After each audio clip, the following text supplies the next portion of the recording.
প্যাকেটটা বাথরুমে ফেলে এসেছিলে, আগে দেখেছিলাম। তাহলে কেন ওই টাওয়ালটা ইউজ করলেন? তুমি আমাকে ছোট একটা শাস্তি দিতে চেয়েছিলে, সেটা আমি নিতাম না বলো? এটা কেমন কথা? আগে থেকেই যদি জানতেন তাহলে কেন করলেন? ভালোবাসি যে তাই, তোমার সব ইচ্ছা পূরণ করতে চাই। হুম। আমার শাস্তি তো হয়ে গেছে, এখন তোমার শাস্তি পাবার পালা। মানে? চলো মানে, বোঝাই তোমাকে। তুর্য আমাকে কোলে তুলে ওয়াশরুমে ঢুকে দরজা লাগিয়ে দিলেন। কি করছেন আপনি? শাওয়ার চালাবেন না একদম, বলে দিচ্ছি। শাস্তি তো পেতেই হবে, কোনো ক্ষমা নেই। তুর্য শাওয়ার অন করে আমাকে নিয়ে ভেজা শুরু করলেন। আমার না করা সত্ত্বেও জোর করে আমাকে সাথে নিয়ে ভিজলেন। আমার কোমর আঁকড়ে ধরে নিজের ঠোঁট দিয়ে আমার ঠোঁট দুটো দখল করে নিলেন। অনেকক্ষণ পার হয়ে গেছে, পানি পড়ছে উপর থেকে, আবার ঠোঁট দুটো তার দখলে। আমি নিঃশ্বাস নিতে পারছি না, কিন্তু সেদিকে এই লোকটার কোনো খেয়ালই নেই। আমি নিজেকে ছাড়াতে চাইছি আর সে আমাকে আরো শক্ত করে নিজের সাথে মিশিয়ে নিচ্ছেন। কিছুক্ষণ পর তুর্য আমাকে ছাড়তেই আমি হাঁপাতে শুরু করলাম। আর মিনিট দুয়েক এভাবে থাকলে নির্ঘাত মরে যেতাম।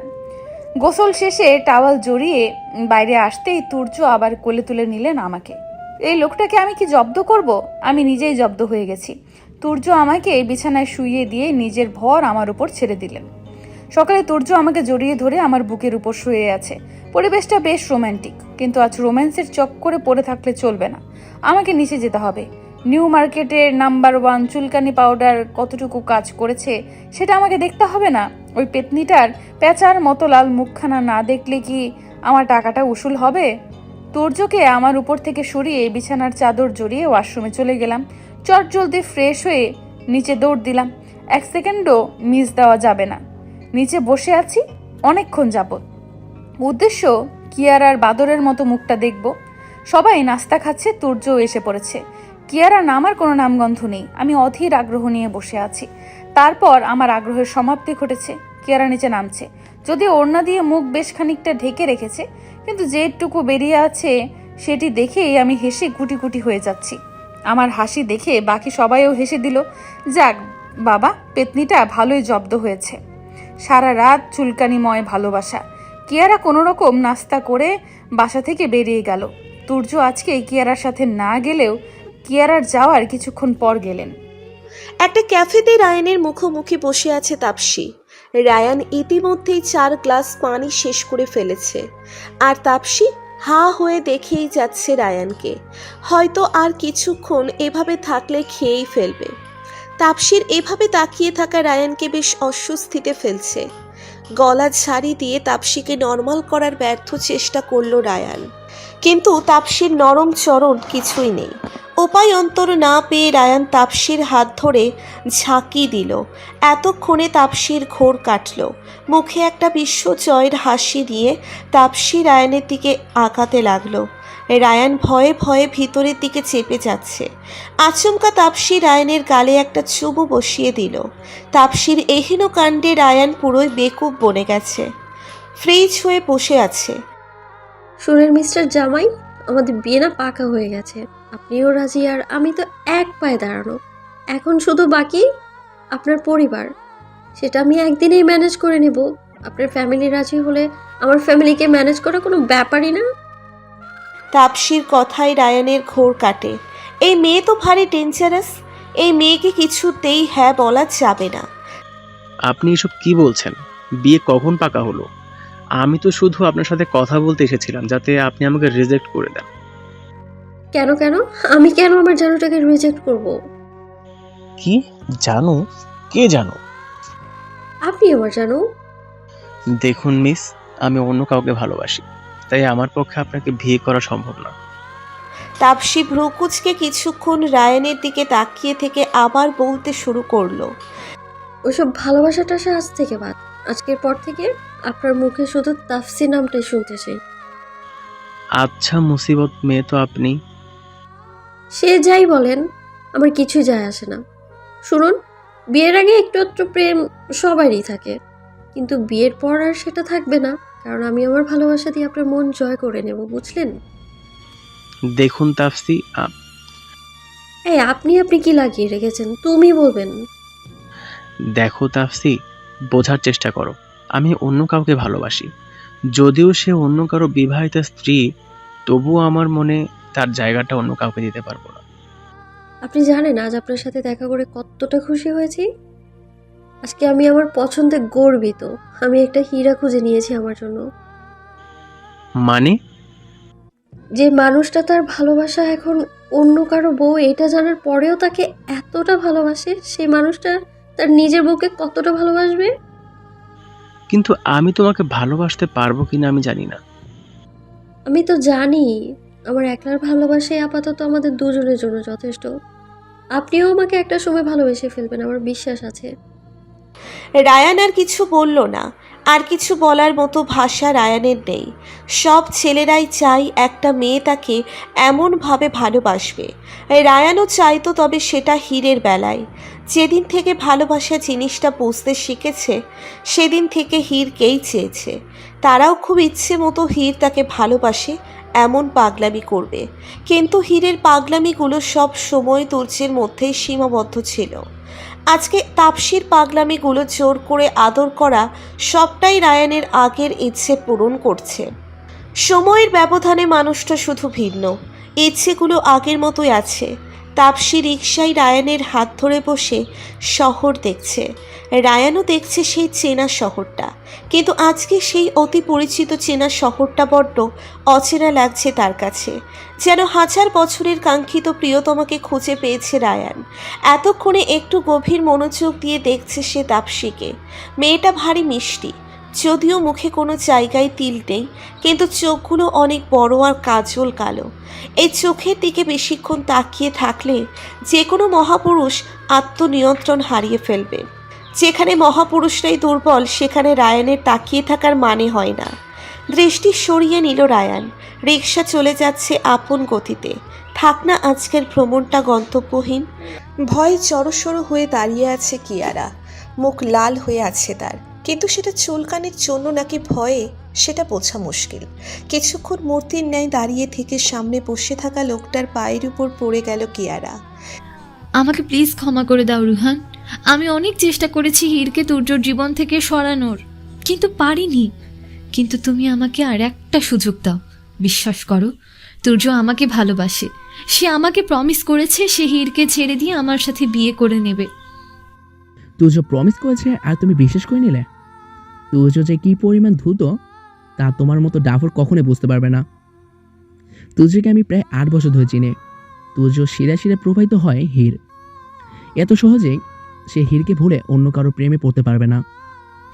কিন্তু তুর্য আমাকে সত্যি ভালোবেসে ফেলেছে, আর কয়েকদিন পরেই সে হীরকে ডিভোর্স দিয়ে দেবে। আচ্ছা, মানলাম তোমার কথা, কিন্তু হীরের মনে কি কোনো সন্দেহ সৃষ্টি করতে পেরেছ? হীরের মনে সন্দেহ সৃষ্টি হয়েছে বলেই তো দেখো আমার কি অবস্থা করেছে। সে তো দেখতেই পাচ্ছি। ডাক্তার দেখিও। ঠিক আছে রুহান বেবি, আমরা বিয়ে কবে করছি? Are you mad or what? বিয়ে করব? তাও আবার তোমাকে? তুমি পাগল হয়ে গেছো নাকি? কি বলছো এসব রুহান? তুমি না আমাকে ভালোবাসো? আমাকে কথা দিয়েছিলে যে তুমি আমাকে বিয়ে করবে। এমন কোনো কথা দিয়েছিলাম বলে আমার মনে বসছে না কিয়ারা বেবি। এসব কি বলছো তুমি রুহান? আমি মা হতে চলেছি তোমার সন্তানের, আর তুমি কিনা এই কথা বলছো? সন্তান আমার? তুমি কি সত্যি পাগল হয়ে গেছো বেবি? রুহান খান এত বোকা নয় যে একটা মেয়ের সাথে লিভ ইন রিলেশন থেকে বাচ্চা নেবে। তোমার প্রেগনেন্সি রিপোর্টগুলো ফেক ছিল, যাতে তোমাকে এই বাচ্চার দোহাই দিয়ে তুর্য আর হীরকে আলাদা করার জন্য ইউজ করতে পারি। এত বড় ধোকা! কিন্তু না রুহান, আমি সত্যিই প্রেগনেন্ট। আমার পিরিয়ড অফ অনেক দিন যাবত। কেমন কিয়ারা, বাচ্চামো কথা কেন বলো?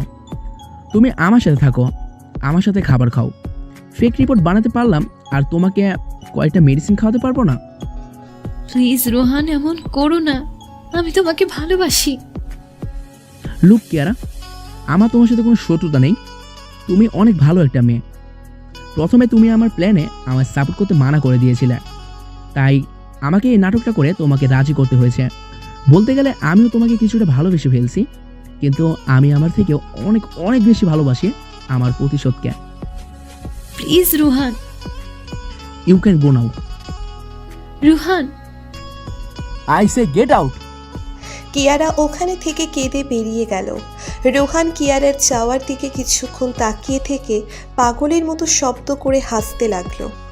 তুর্য, তুই আমার বেস্ট ফ্রেন্ড ছিলে, কিন্তু তুই আমার সাথে যা করেছিস তা কোনো শত্রুর সাথে করে না। আমার জীবনের সবচেয়ে মূল্যবান জিনিস তুই কেড়ে নিয়েছিস, তাই তোকেও তোর জীবনের সবচেয়ে মূল্যবান জিনিস তোর হিরকে হারাতে হবে। একটা 3 তলা বাংলো বাড়ির ছাদে সিগারেট হাতে দাঁড়িয়ে আছে রুহান। স্মোক করছে। ইতিমধ্যেই 10 থেকে 12টা সিগারেট শেষ করে ফেলেছে। স্মোক করাটা সে আর তুর্য একসাথে শিখেছিল লন্ডনে। বেস্ট ফ্রেন্ড তো আর এমনি এমনি হয় না। সব ভালো মন্দ কাজ তারা একসাথে করেছে একটানা 6 থেকে 7 বছর। তুর্য আর রুহান দুজনেই মিউজিককে পেশা হিসেবে নিলেও তুর্য সব সময়ই তার থেকে ভালো ছিল। এই নিয়ে অবশ্য রুহানের কখনোই হিংসে হয়নি। বেস্ট ফ্রেন্ডের সাকসেস মানে নিজের সাকসেস। কিন্তু তুর্য তার সাথে যা করেছে সেটা তো রুহান ভুলতে পারবে না, কখনোই পারবে না। তুর্যের অপরাধের শাস্তি তাকে পেতেই হবে। আরও কিছুক্ষণ স্মোক করে ঘরে চলে গেল রুহান। একটা ফটো ফ্রেম হাতে নিয়ে এক দৃষ্টিতে দেখছে রুহান। মাঝে মাঝে 2-1 ফোঁটা পানিও পড়ছে চোখ থেকে। হাত দিয়ে পানির ফোঁটাগুলো মুছে দিয়ে আবার তাকিয়ে আছে সে। পাগলের মতো কার ড্রাইভ করছে তুর্য। আজ তার মন ভেঙে গেছে। নিজেকে কেমন পাগল পাগল লাগছে। সবকিছু বিস্বাদ মনে হচ্ছে। কেন করলো রুহান ওর সাথে এত বড় বিশ্বাসঘাতকতা? রুহান তো তার বেস্ট ফ্রেন্ড ছিল। রিশানের থেকেও বেশি আপন ছিল সে তুর্যের কাছে। কিন্তু সেই রুহান কেন কেড়ে নিতে চায় তার হিরকে তার কাছ থেকে? অনেক প্রশ্ন জমা হয় আছে তুর্যের মাথায়, কিন্তু কোনো প্রশ্নেরই উত্তর নেই। কোথায় পাবে সে এত উত্তর? কে দূর করবে তার বিষাদ? সারাদিন কিয়ারার গতিবিধির উপর নজর রেখে মাস্টার মাইন্ড পর্যন্ত পৌঁছানোর প্ল্যান করেছিল তুর্য। সে প্ল্যানে সাকসেসফুল হয়েছে। কিয়ারার পিছু নিয়ে আর অপেক্ষার নাম মানুষটির দেখা পেয়েছে সে। কিয়ারার পিছু নিয়ে আর অক্ষরের নামের মানুষটার দেখা পেয়েছে সে। কিন্তু মানুষটার চেহারা দেখে পায়ের নিচ থেকে মাটি সরে গেছে তুর্যের। সে স্বপ্নেও ভাবতে পারেনি তার ভাইয়ের মতো বেস্ট ফ্রেন্ড তার আসল শত্রু।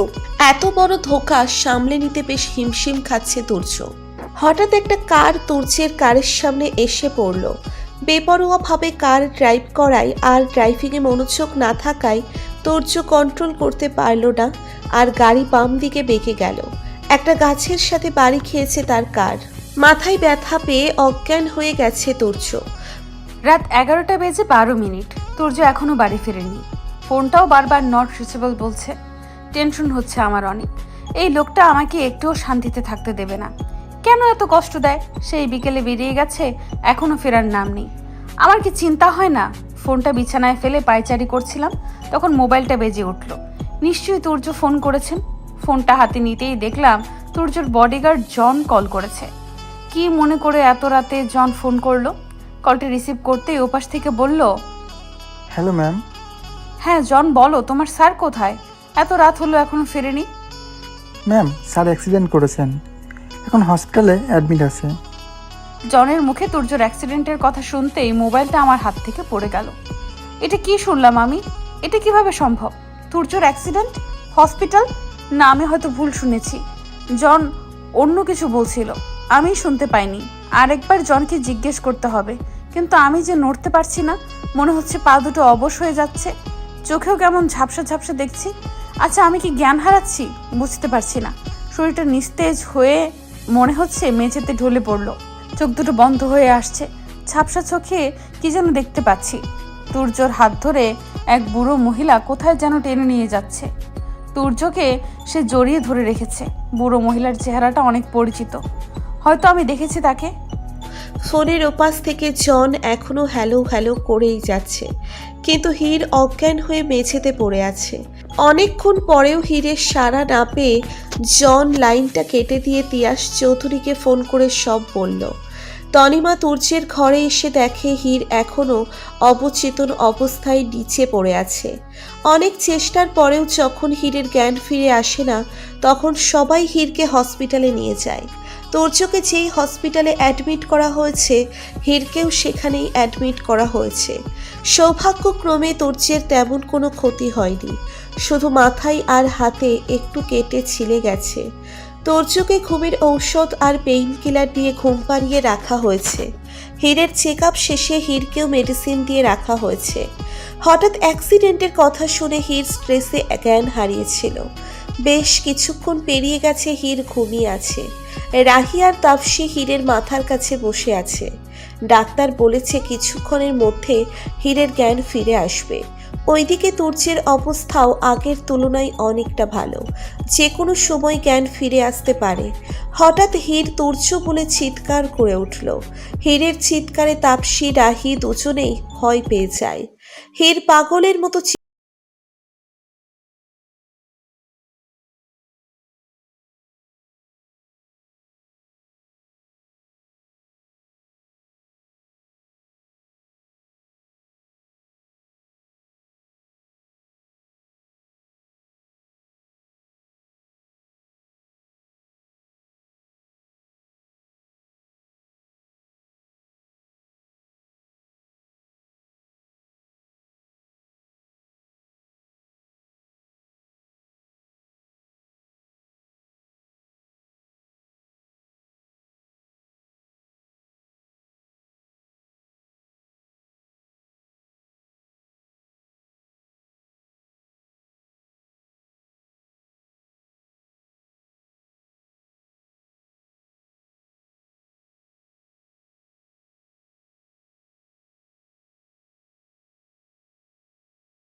আর আজকেই তার এই অবস্থা। তুর্য আমার মাথায় হাত বুলিয়ে দিচ্ছেন আস্তে আস্তে। আমি বুঝতে পারছি তুর্যর কষ্ট হচ্ছে, কিন্তু কান্না থামাতে পারছি না। অনেকক্ষণ এইভাবে থেকে চোখ মুছে নিলাম। তুর্যর মুখটা আমার দু হাতে আগলে নিয়ে মন ভরে তাকে দেখছি। তুর্য আমার দিকে প্রশ্নসূচক দৃষ্টিতে তাকিয়ে আছে। হয়তো জানতে চাচ্ছেন আমি এইভাবে কেন তাকিয়ে আছি। কিছু না বলে তুর্যর কপালে একটা চুমু এঁকে দিলাম। তুর্য কিছু একটা বলতে চাচ্ছিলেন, কিন্তু আমি ইশারায় কথা বলতে মানা করে দিলাম। এখন তুর্যর বিশ্রাম প্রয়োজন। তুর্য ঘুমিয়ে আছেন। আমি তার ডান হাতটা আমার দু হাতের মুঠোয় নিয়ে বসে আছি। তখন রুহান এলেন সেখানে। রুহান এসে কিছুক্ষণ তুর্যর দিকে তাকিয়ে রইলেন। তার চোখের দিকে আমার নজর পড়তেই আমার বুকটা কেঁপে উঠল। অসম্ভব লাল হয়ে আছে চোখ দুটো, এতটাই লাল হয়ে আছে যে তাকালেই ভয় করছে। চোখের কোণায় অবশ্য পানিও টলমল করছে, কিন্তু এমন লাল হয়ে থাকার কারণটা আমার ধারণার বাইরে। রুহান কিছুক্ষণ তুর্যর মাথার কাছে দাঁড়িয়ে থেকে হাসপাতাল থেকে চলে গেলেন। আমি আগের মতোই নির্লিপ্ত দৃষ্টিতে তাকিয়ে আছি তুর্যর দিকে।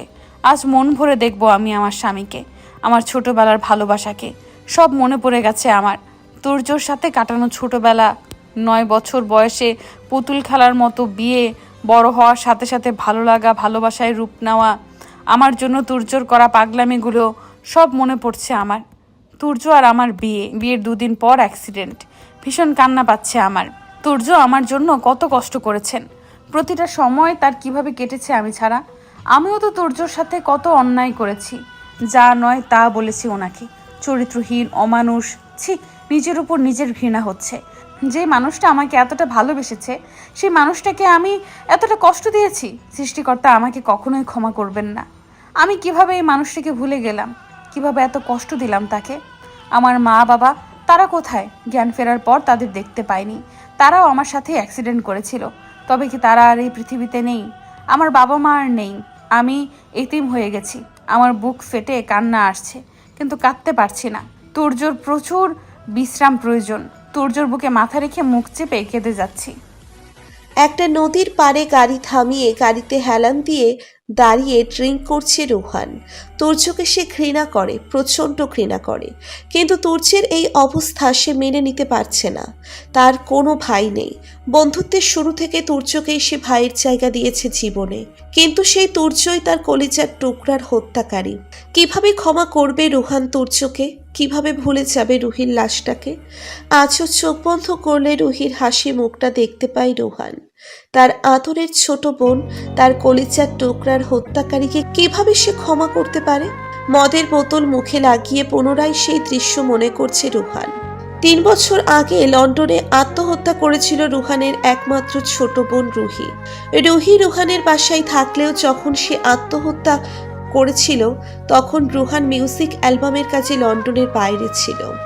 বাড়ি ফিরে যখন জানতে পারে তার বোন আর এই পৃথিবীতে নেই, সম্পূর্ণরূপে ভেঙে পড়েছিল রুহান। তুর্যও তখন বাংলাদেশে ফিরে এসেছিল, যার কারণে সে রুহির মৃত্যুর কথা জানে না। মর্গে রুহির লাশটা দেখে সহ্য করতে না পেরে জ্ঞান হারিয়ে ফেলেছিল রুহান। 3 দিন পর রুহির পোস্টমর্টেমের রিপোর্ট হাতে পেলে সে জানতে পারে রুহি 2 মাসের অন্তঃসত্ত্বা ছিল। বিয়ের আগেই প্রেগনেন্ট ছিল রুহি। এটা জানার পর রুহান মানসিকভাবে আরও ভেঙে পড়ে। রুহির মৃত্যুর প্রায় 1 মাস পর একদিন রুহির ঘর থেকে রুহান একটা চিঠি খুঁজে পায়, যেটাতে লেখা ছিল রুহির অনাগত সন্তানের বাবা তুর্য।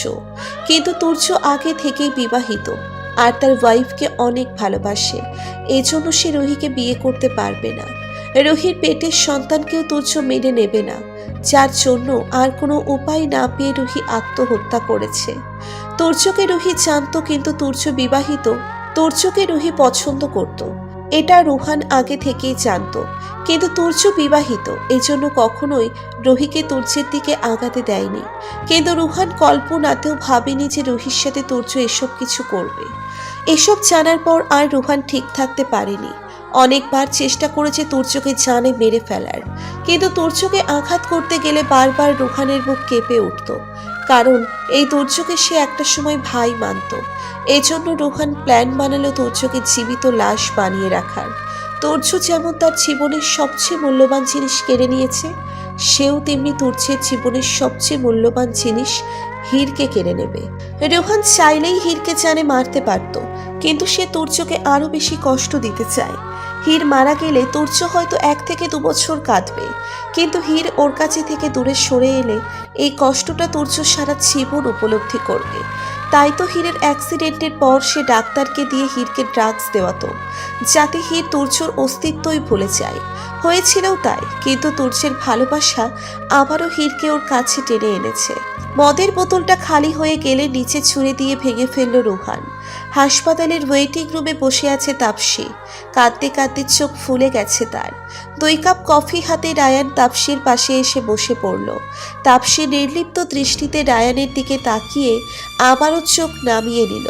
রায়ান তাপসীর এভাবে ভেঙে পড়া রূপটা মেনে নিতে পারছে না। তার দুষ্টু চঞ্চল তাপসীকেই ভালো লাগে। তাপসী আলতো করে রায়ানের কাঁধে মাথা রেখে চোখের পানি ছেড়ে দিল। কাঁধের দিকটা ভেজা মনে হতেই রায়ান বুঝতে পারল তাপসী কাঁদছে। কেন যেন তাপসীর কান্না সহ্য করতে পারছে না রায়ান। বুকের বাপাশে চিনচিনে ব্যথা করছে তার। তাপসীর চোখের পানি মুছে দিয়ে তাকে বুকে জড়িয়ে নিল রায়ান। তুর্য জ্ঞান ফেরার পর থেকে বারবার রুহানের কথা জিজ্ঞেস করছে, কিন্তু কেউই জানে না রুহান কোথায় আছে। কিয়ারা রুহানকে লুকিয়ে ফোন করলো, উদ্দেশ্য তাকে বলা যে তুর্য বারবার তাকে খুঁজছে, কিন্তু রুহানের ফোনটা সুইচ অফ বলছে বারবার। তুর্যর জ্ঞান ফেরার পর থেকে শুধু রুহান নামের মালা জপছে। আমি সুযোগই পাচ্ছি না তুর্যকে বলার যে আমার সব মনে পড়ে গেছে। এতদিন তুর্য আমার জন্য অনেক কষ্ট করেছে, আমি তার জন্য এতটুকু অপেক্ষা তো করতেই পারি। সারাদিন সবার অনেক ধকল যাওয়াতে রাতে সবাইকে বাড়ি পাঠিয়ে দিয়ে আমি আর রিসান ভাইয়া তুর্যর সাথে রয়ে গেলাম। রিসান ভাইয়া ওয়েটিং রুমে চলে গেলেন। আমি তুর্যর মাথার কাছে বসে আছি। তুর্যর ফর্সা গালটা কেমন কালচে হয়ে গেছে, বোঝাই যাচ্ছে ভীষণ ব্যথা পেয়েছে। তুর্যর চুলে হাত বুলিয়ে দিচ্ছি আমি। তুর্য আমার দিকে এক দৃষ্টিতে তাকিয়ে আছেন, যেন অনেক কিছু বলতে চায় আমাকে।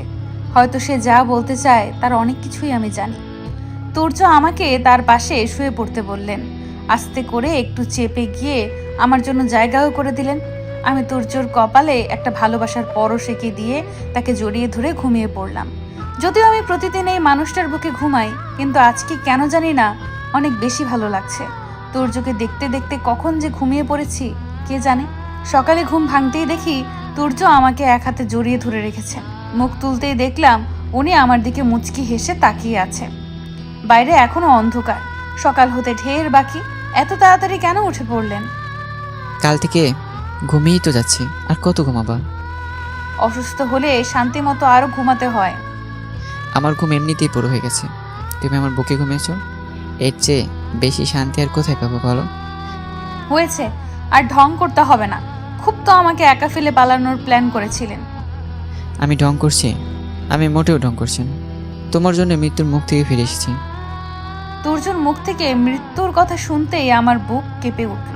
তুর্যর মুখে হাত দিয়ে তাকে থামিয়ে দিয়ে শক্ত করে জড়িয়ে ধরলাম। আমার চোখ ভরে এসেছে। কোনো দুঃস্বপ্ন আমি তুর্যকে হারাতে চাই না। শেষ নিঃশ্বাস পর্যন্ত তার সাথে থাকতে চাই। তুর্য আমার চুলে হাত বুলিয়ে দিচ্ছেন। কেন যেন বারবার তুর্যকে হারানোর ভয় আমার মনে জাগছে। আমি এসব ভাবতে চাই না। তবুও বিকেলে তুর্যকে রিলিজ দেওয়া হলেও তুর্য বাসায় না ফিরে রুহান ভাইয়ার বাসায় চলে গেলেন জনকে নিয়ে। হাজার আকুতি মিনতি করার পরেও আমাকে সাথে নিলেন না। আকাশে মেঘ করেছে। এই সময়টা আমার কাছে অনেক অশুভ মনে হয়। মানুষ বৃষ্টি পছন্দ করে, কিন্তু আমার বৃষ্টি আসার আগের সময়টা একদম পছন্দ নয়। খুব ভয় হচ্ছে, কোনো দুঃসংবাদ আসবে না তো? ঘরে বসে ড্রিঙ্ক করছে রোহান। জনকে নিচে অপেক্ষা করতে বলে তুর্য আস্তে আস্তে রোহানের ঘরের দিকে আগালো। রোহানের ঘরের দরজা খুলতেই মদের বিশ্রী গন্ধ তুর্যের নাকে এলো। কিন্তু এই সময় তুর্য রাগারাগি করতে আসেনি। সে তার প্রশ্নের উত্তর নিতে এসেছে। সে জানতে চায় কি তার অপরাধ, যার জন্য তার বেস্ট ফ্রেন্ড তার শত্রু হয়ে গেল। রোহান তুর্যকে দেখে একটা ভিলেন হাসি দিল। বেঁচে আছিস তাহলে? তবে আমি জানতাম তুই বেঁচে যাবি। অ্যাক্সিডেন্টটা এতটাই গুরুতর ছিল না। তোর সাথে আমার কথা আছে। কথা সত্যি, আমার সব কেড়ে নিয়ে আজ এত বছর পর কথা বলতে এসেছিস। রোহান দেখ, কোথাও একটা মিস আন্ডারস্ট্যান্ডিং হয়েছে। আমরা কথা বলে সেটা ক্লিয়ার করতে পারি। কাম অ্যাগেইন মিস আন্ডারস্ট্যান্ডিং। আমার কলিজার টুকরার খুনটা মিস আন্ডারস্ট্যান্ডিং ছিল। কি বলছিস তুই ভাই? তোর ওই মুখ দিয়ে আমাকে ভাই ডাকবি না তুর্য। আমাকে যদি তুই ভাই মানতি তাহলে আমার বোনের সাথে ওগুলো করতে পারতিস না। রুহি, তুই কি বলছিস রোহান? আমি রুহির সাথে কি করেছি? ওয়াও, তুই রুহির সাথে কি করছিস সেটা আমাকে জিজ্ঞেস করছিস? দেখ রোহান, কথা পেছানো বন্ধ করে ক্লিয়ার করে বল তুই কি বলতে চাচ্ছিস। তোর একদমই লজ্জা নাই তুর্য। তুই আমার কাছে জানতে চাইছিস তুই আমার বোনের সাথে কি করেছিস। আমি ভাই হয়ে নিজের বোনের কথাগুলো মুখে আনবো কিভাবে সেটা ভেবেছিস? দেখ রোহান, বনিতা না করে বলবি প্লিজ, হয়েছেটা কি? তুই আমার সাথে আমার বোনের সাথে হীরের সাথে ধোঁকা করেছিস তুর্য। তুই বিবাহিত থাকা সত্ত্বেও রুহির সাথে ভালোবাসার নাটক করে ওকে ভোগ করেছিস। যখন রুহি অন্তঃসত্ত্বা হয়ে গেছে তো রোহান আর কিছু বলার আগেই তুর্য রোহানের গালে ঠাস করে একটা চর বসিয়ে দিল। রোহান নেশাগ্রস্ত থাকায় চরটা সামলাতে না পেরে কিছুটা দূরে ছিটকে পড়ল। রাগে তুর্যের কপালে ডগ ফুলে উঠেছে।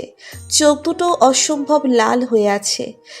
এত বাজে কথা তোর মুখে আটকালো না রোহান। রুহিকে আমি সবসময় আমার বোনের মতো দেখেছি, আর তুই কিনা ছি। তুই ভাবলি কি করে রোহান? তাসফিয়া রুহি আমার কাছে এক সমান ছিল সবসময়। আরে এত বড় অপবাদ দেওয়ার আগে একটা বার অন্তত আমার সাথে কথা বলতে পারতি। তুই খুব ভালো করেই জানিস আমি হীরকে ভালোবাসতাম, আর ছোটবেলাতেই ওকে বিয়ে করেছিলাম। আমার জীবনে হীর ব্যতীত দ্বিতীয় কোনো মেয়ে কোনোদিনও ছিল না, নাই কখনো আসবে। তুই মিথ্যে বলছিস, সব মিথ্যা।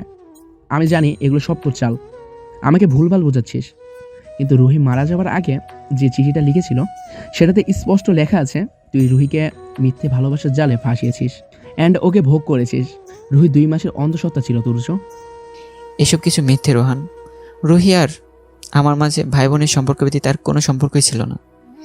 তাহলে তুই বলতে চাচ্ছিস আমার বোন মারা যাওয়ার আগে মিথ্যে বলে গেছে? ওর শেষ চিঠিতে লেখা সব মিথ্যে ছিল? কি রুহি, কি বলছিস এসব? রুহি সুইসাইড করেছে আজ থেকে 3 বছর আগে, তোর কারণে। তুই রুহির এত বড় সর্বনাশ করেও ওকে বিয়ে করিসনি, এজন্য রুহি আমাদের ছেড়ে চলে গেছে। রোহান বিশ্বাস কর ভাই, আমি কিচ্ছু করিনি। রুহি আর আমার এমন কোনো সম্পর্ক ছিল না যে আমি শুধু মাত্র হিরকে ভালোবেসেছি। তুই রুহির লেটারটা আমাকে দে, কোথাও কিছু একটা গন্ডগোল আছে। গণ্ডগোল তোর মধ্যে ছিল আর আমি তোকে বিশ্বাস করেছি। এই নে পর রুহির শেষ চিঠি। চিঠিটা তোজোর মুখে ছুড়িয়ে দিয়ে। 3 বছরে চিঠিটা বেশ পুরনো হয়ে গেছে, কিন্তু দেখে বোঝাই যাচ্ছে রোহান খুব যত্ন করে রেখেছিল। তোর্য